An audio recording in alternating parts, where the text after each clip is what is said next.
All right, it's the Foggy One here with an update, a safety video, and a brief description of the items that I bring along with me when I'm doing a fishing trip. Fishing has been slow lately. I went out once and by myself, and I picked up a cabezon, my very first cabezon.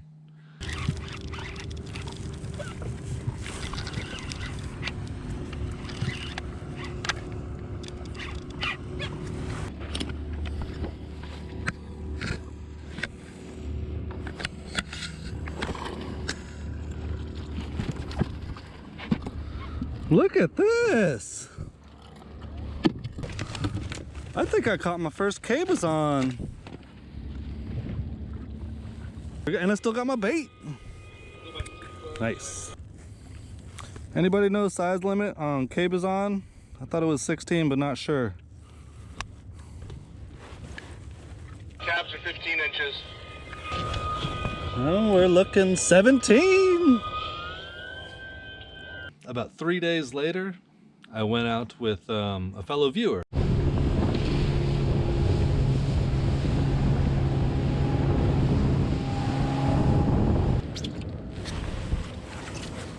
There you go.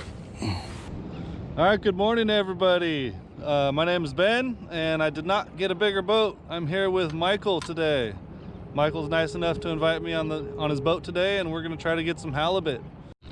Plenty of anchovies today, and I got my first squid on a sabiki too. We might see how that does.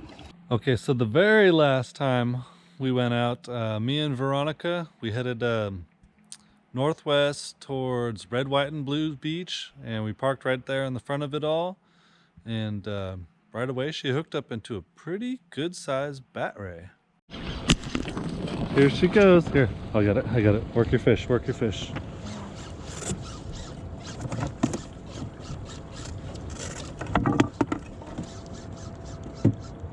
It's going out. It's probably a big ray, but you never know. We've never fought a giant halibut.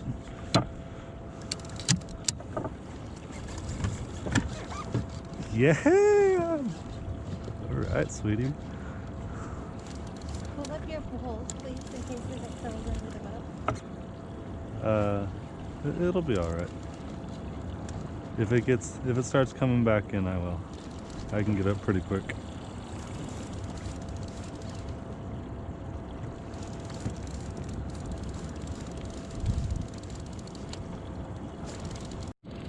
Oh my god, this battery's dead too. Oh, it just broke you? Yeah. But immediately after that, the battery died, and I forgot to recharge the battery back up. So unfortunately, we did not get much from that day.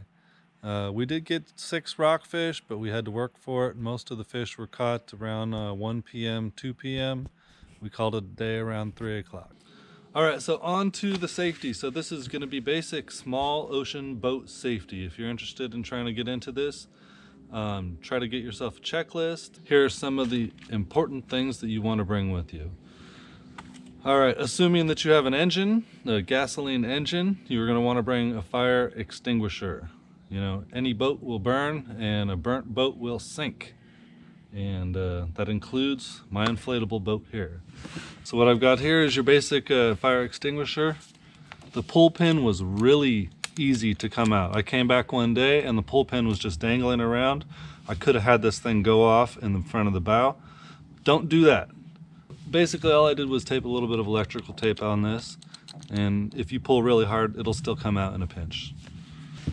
In the bow bag, I have 2 personal flotation devices, life jackets, life vests, whatever you want to call them.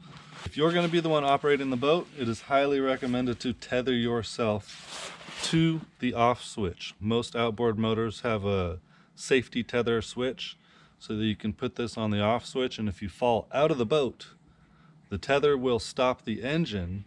And if this is really important if you're by yourself, that way you're not floating in the water and your boat is not heading straight out to sea, because that can be a really bad situation. So get yourself a safety tether, especially if you're going to be going solo. Very important. So next, a throwable flotation device. Next on the list is flares. day and nighttime flares. You're supposed to have these. For a long time, I thought I had flares, but then someone on the internet suggested check your flare expiration date, and I had 4 expired flares. They're expired by 20 years. It came with the boat. I didn't realize they had an expiration date, but they do. Your radio. You want to have a VHF radio. Handheld, plug in, whichever. It's really good to have a handheld that floats. This is a standard Horizon HX300. It was highly recommended on a couple other YouTube videos, and it does what it needs to do. It transmits about a mile away, maybe a little bit longer with the frequency boost or the power boost, whichever that is. You're going to want to be on channel 16 or 9 to hail boats if you're in distress. So this is really good, but it's good to know that it's line of sight only. So if you're tucked deep into the coves, it's not going to broadcast around rocks, from what I've been told. A patch kit. I've put all the patches on the boat, and now my patch kit is dry. I need to get some more glue. Oars. Oars are a good thing to have. You can't rely upon your motor. You can't rely upon your battery at all times. If you're drifting towards a rock, if you're in a situation where you're dead in the water and there's a big boat coming for you, get the oars out. Try to get out of the way in time. I don't know if you have time in that situation. Well, I just want to mention my live well pump. So I just upgraded my live well. It is a 300 gallon per minute pump, and it's going in a circular motion, but in a pinch, I can actually make that into a bilge pump, which can be good if you're taking on water. This thing's not going to sink, but if you get too much water that comes into it, it can really bog down the engine, and it can make it so you won't get onto plane very easy. And, you know, getting all your stuff wet's no fun either. And coming back with your ankles soaked is no good, I'm sure. All right. A bilge pump is a good option. If you have a bigger boat, definitely recommend a bilge pump. If you have a smaller boat, I recommend as many of the safety items as you can fit in your small boat. If you have a pull start outboard engine, then it's a very good idea to make sure that you have an extra pull start rope and a pull start handle too. I have a Mercury outboard, and it came with a small pouch on the inside of the engine cover that carries a pull start rope. I did not know that until my dad told me about it, and I'm glad that it was there. But it's also good to educate yourself to learn how to do that repair if you're stuck out there in the middle of the water and you need to. It's a very simple repair. Actually, I went all the way home because I got frustrated when I broke the rope the first time. And I watched a video and I learned that I could do it in less than an hour, and it only took a flathead screwdriver. It's a bunch of wing nuts. There's a bunch of pieces that you got to be careful not to drop into the ocean if you attempt to repair it out there. That's the other thing. All right, some basic tools, some basic repair tools. This came with the boat too. I got scissors. There's a flathead in here. I got a basic hand wrench with a couple common size sockets. Pair of wire cutters. On top of that, I carry a pair of pliers, electrical tape, a crescent wrench, multi-tool. It's got Phillips on there, a little pair of scissors. Probably would never cut anything in its life, but it's there. It's nice. All right. And then let's see what's in the repair kit. The repair kit. We have an impeller that helps your cooling system work properly. We've got a bunch of different hose clamps. We have an extra spark plug. All good stuff. It's good to put sandpaper in that repair kit too, because sometimes your electronics will get corroded with the salt water, and it's good to have something to sand down your contact points. I've had issues with my fish finder on multiple occasions. And yeah, a little bit of sanding on the contact points, and guess what? Your GPS turns back on and you could find your way around. Good to have a bow rope, a rope that you can tie up to, a rope that you can get towed back with. It's always, yeah, you definitely want to have a rope so that when you get to the dock, then you can at least tie yourself to the dock, make sure your boat doesn't float away. Be safe about your boat. Take care of your boat, that's for sure. Anchor. Make sure you bring an anchor, even if it's just a coffee can with a bunch of cement and a chain in it. This is what I have here. I think I picked it up from Bass Pro for like $20, $30. This is a 12-pound river anchor. The ocean, you might want to carry something a little bit different, but this is better than nothing. And having an anchor with the chain attached to it is important. I'm only running probably 18 inches of chain. It's recommended to run about 3 feet or better. So I will be upgrading the chain too as well. So now don't forget your rope, obviously. I carry at least 100 feet of leaded rope line. I've heard that 3/8 half-inch nylon is fine for what I'm using, and it'll be easier on my hands too. So the reason to carry an anchor for safety reasons is like I had mentioned before. If you are in trouble, if you're dead in the water, it's good to hold your position so that you don't drift into the rocks. And that can be very dangerous because that's where the waves are, and you don't want the waves to pound your boat into the rocks. That can be critical. And you also don't want to float out into the middle of the ocean while you're waiting for someone to find you. So very important to bring an anchor to hold your position in case of an emergency. You might want to bring some spare gasoline. I have a very little boat, and it's inflatable, and it doesn't weigh much, and the engine is a pretty good size. I've never used more than 3.5 gallons in a day, and that traveled me maybe 25 miles that day. All right, then there's first aid kit. This is optional. Mine is very minimal. It's just some Neosporin, some Band-Aids, and a little bit of gauze.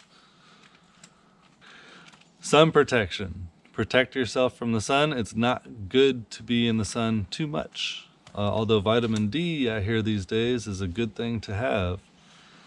I carry a hat, I carry sunblock, and be aware that when the sun shines down on the water, it will be coming back at you. So even if you do have a bimini top or some sort of roof above you, you still have to worry about the reflection of the water. Also be aware that in the fog, you will still get sunburned. It's good to bring an extra battery. So what I have is a small little power station here, and this is good for 2 cell phone charges. And I have a plug-in that will fit my radio, and I have a plug-in that will fit my cell phone. It's important to have all the adapters and things that you need. Now if my battery dies, I have it in this nice solar pouch, and it's 3 panels, and you can buy these that are a lot more efficient these days. I forget what the rating is on this, but it takes about 5 hours and I can get that battery charged up.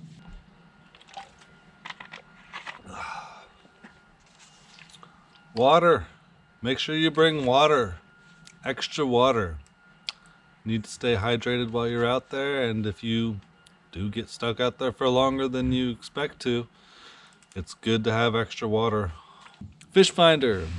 Fish finder GPS, mostly GPS for the safety aspect of it. It's good to be able to see in the dark. It's good to be able to see in the fog. And you can do that by using your GPS and by creating waypoints. So if I go to the harbor, I'll create a waypoint for the harbor. Once I get to the end of the jetty, I'll create a waypoint for the jetty. And then the buoys in the area, it's a good idea to create waypoints for the buoys. That way, if you're in the fog, you can go to a landmark that you know, and then find your way back that way to the harbor to get back home. Cell phone, definitely want to have a cell phone. Everyone has a cell phone pretty much.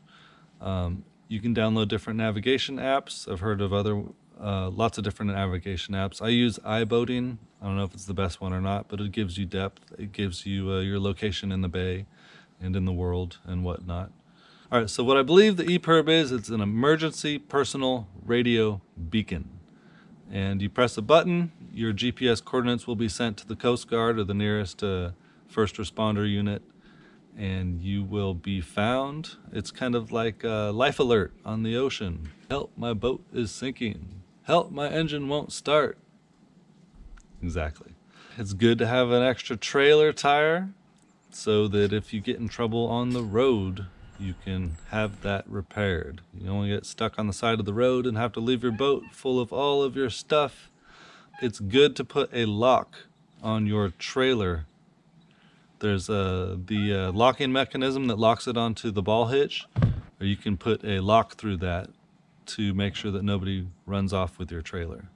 All right, on top of having a fog light, it's good to have a portable navigation light. If you're in a smaller boat, it might be the better option than to running wires, bow to stern. So that is on my list too. So far, we only have a fog light, and on top of a fog light, it's good to have a spotlight as well. You want to have a spotlight to see what's in front of you. I've heard on the radio people of running into log piles and bending up their prop and then having to get towed back because they have a bent prop. Now, obviously you should be looking where you're going, but if you're leaving super early in the morning, it can be real hard to see what's what, and sometimes you think it's just a little bit of seaweed, but it could be a pile of floating debris. So something to be aware of as well. Okay, so that's pretty much all the safety items that I bring with me now. So there's a few other things to be considered. And number one thing to always consider before you go out is weather. You don't get stuck out there in a lightning storm. You don't want to be stuck out there in 20-mile-per-hour winds. You don't want to be stuck out there in 6-foot swell at 10 seconds. So learn your swell report. You can go to surfing websites. Magic Seaweed was kind of my go-to, but it really only tells you what's going on right off of the shore. That's fine if you plan on fishing right off the shore. It'll give you a decent idea of what's going on.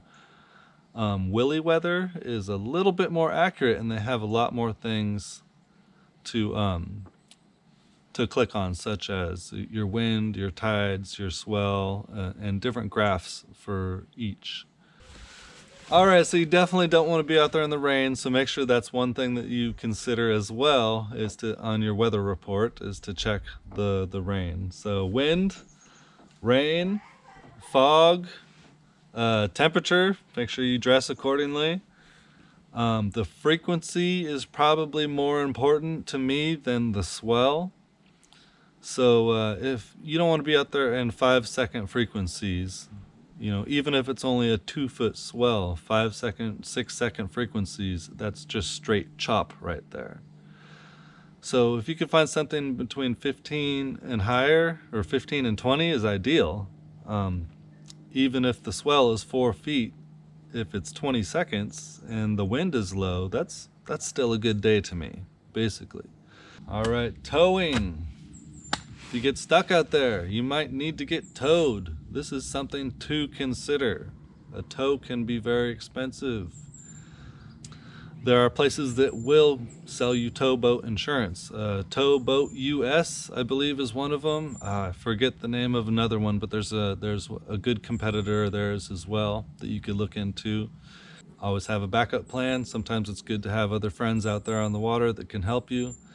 Part of having the VHF radio is if you need to get towed, then you don't need to light your flares and signal somebody to let them know that you're in distress.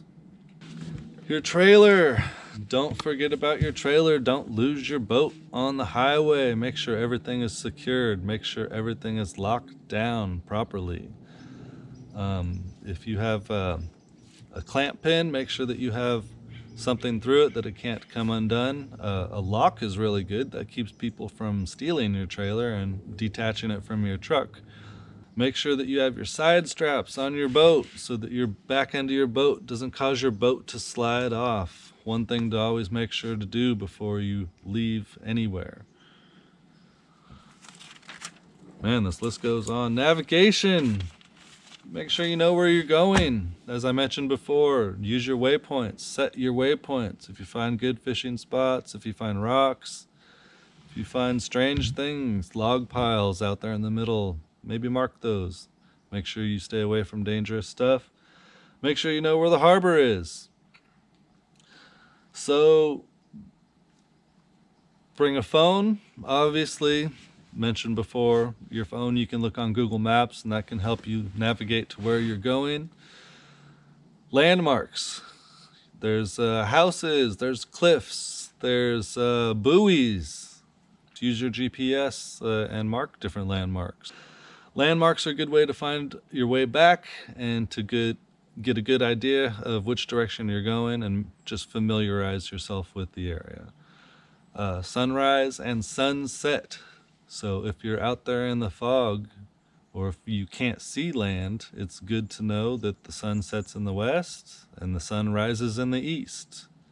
So I was a little lost one morning and I was trying to keep direction. Every once in a while I'd have to stop. I was heading west and the sun was just rising. The sun rises in the east, so I kept the sun at my back and that kind of kept me a good bearing on which direction I was going. Compass. Obviously, a compass is a good thing to have. Compass is part of your GPS typically. Electronics fail though, so it's advised to bring an actual compass, either a handheld compass or it's good to have a bow mount compass too, or something that you can judge your direction by. And the nice thing about compasses is there is no lag time. It is actual time. You turn, the compass turns. Stars, I don't know much about stars, although that's a good thing to know. I'm usually not out there in the dark. All I really know is the panhandle of the Big Dipper points north. It's good in your swell report to have a good record of the direction that the swells are coming. Because the swell typically doesn't change very fast. It comes at the same direction. That's just one thing that I've noticed. It's a little bit more advanced, I imagine, because there's cross swells as well.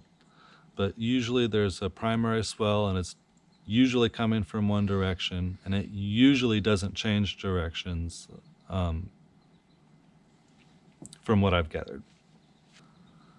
All right, there's following seas and there's head seas. So like we're talking about the swell is the waves that come. The frequency is the distance in between. It's good to have a bigger frequency so that your boat has time to go down the swell and back over the swell. If it's more frequent, then you're more likely to hit the nose end of your boat with the next coming wave. And it makes for a much rougher ride. So if you're going with the swell, that's called a following sea, and I've been told that it can be more dangerous than a head sea, which was when you're coming straight into the swell. Now, you don't want to go straight into a swell or straight against a swell, because the swell can push your boat around, because the waves have their own momentum of their own. So it's good to take that swell at an angle. I've been told don't show the swell too much transom. The transom is the back end of your boat that's flat, so if the wave's coming straight at it, it's going to push it more. But if you come at it from an angle, the wave is going to kind of break up against the edge of the transom, and you're not going to get pushed around as much. So in heavier swells and more frequent swells, you're going to want to zigzag to where you're going. Sometimes, if you're trying to go directly through the swell, you want to go to the left and then cut to the right, or vice versa. and that'll keep your boat from slamming so much, and it'll make a much smoother ride as well. All right, another obvious thing would be general maintenance. Take care of your boat. Make sure every time you go out in salt water that you spray everything down. It's good to do a soap and water every once in a while, but you definitely want to spray everything down, get all that salty water off of it. Salt water is not good for contact points. It's not good for metal.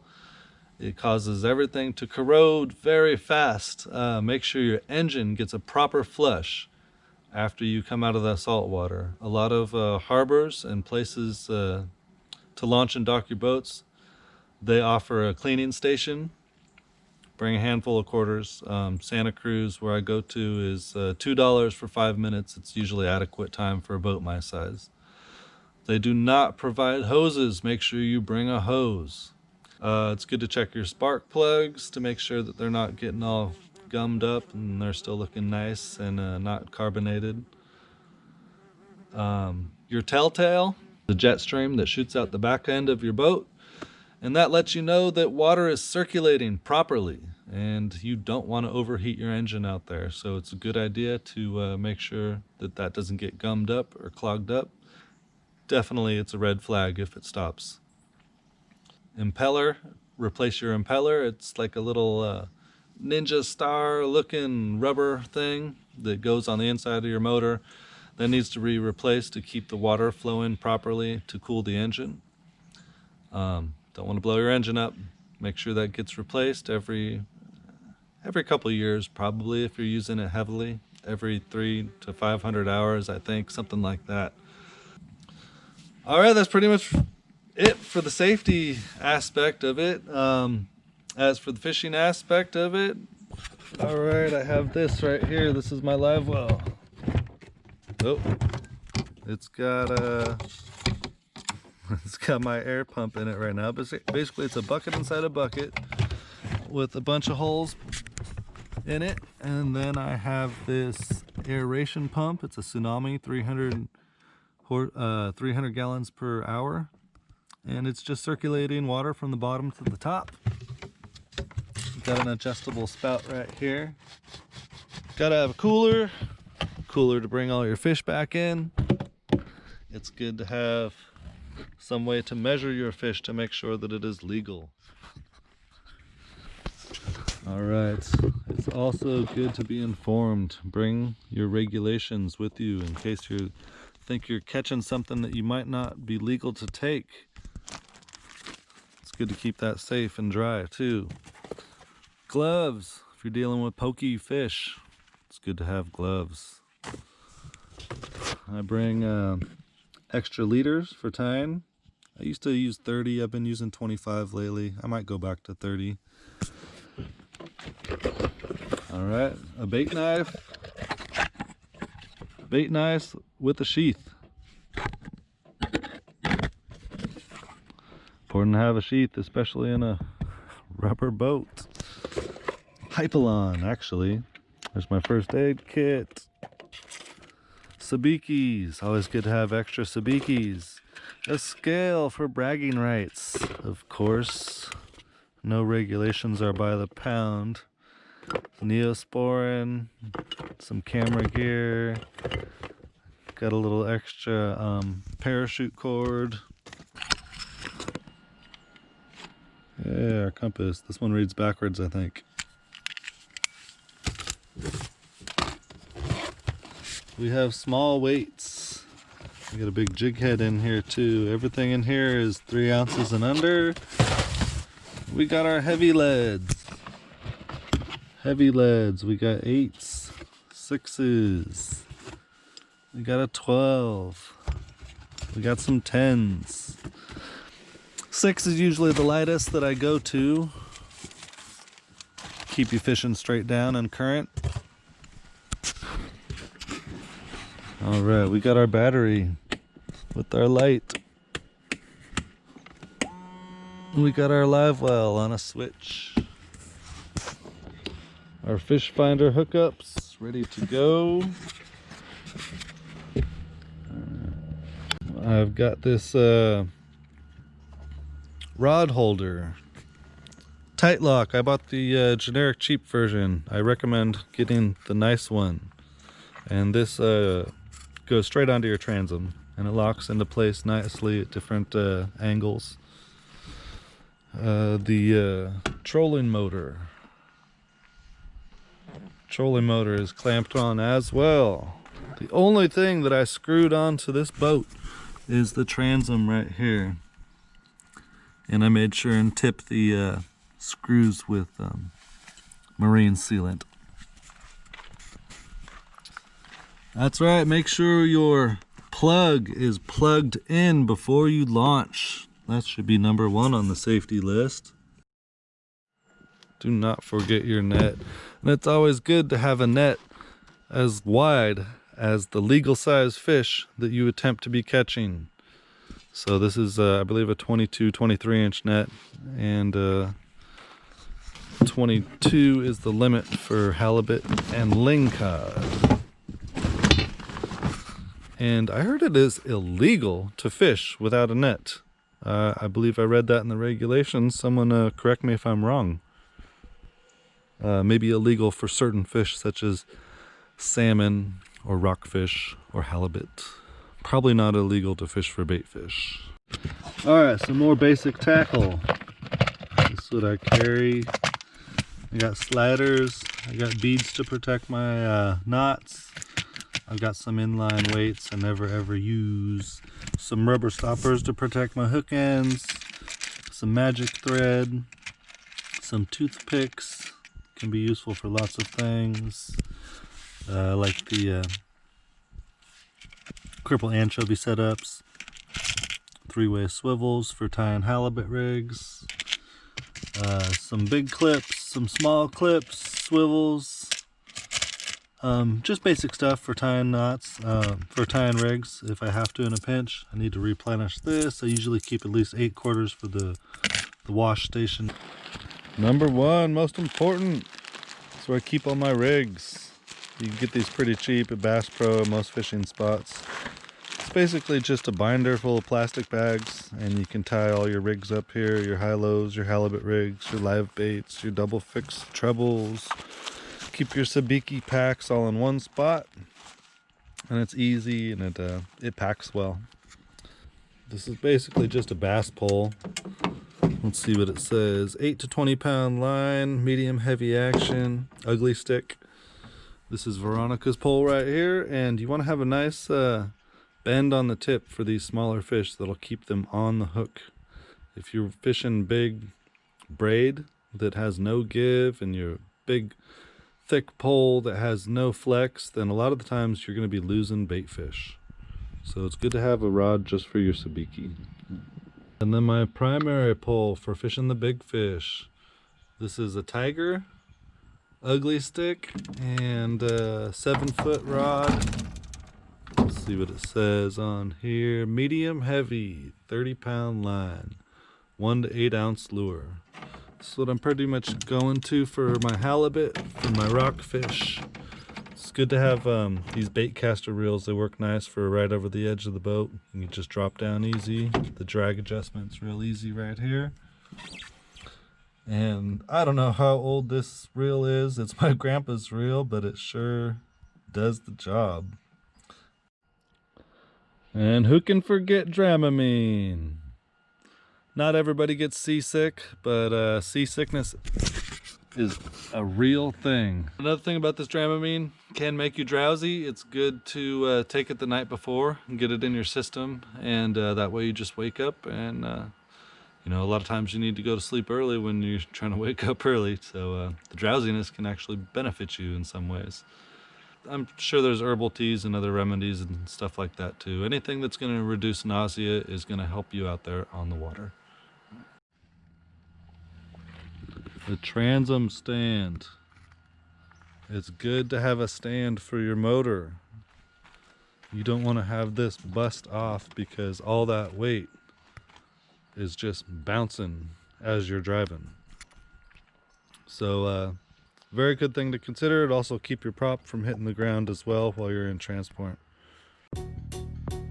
That's it for the safety video. There's probably something I forgot. Please make a comment. you like this, give me a thumbs up. Share with your friends. Keep your friends safe out there as well. And don't forget to subscribe. All right, till next time. See you later.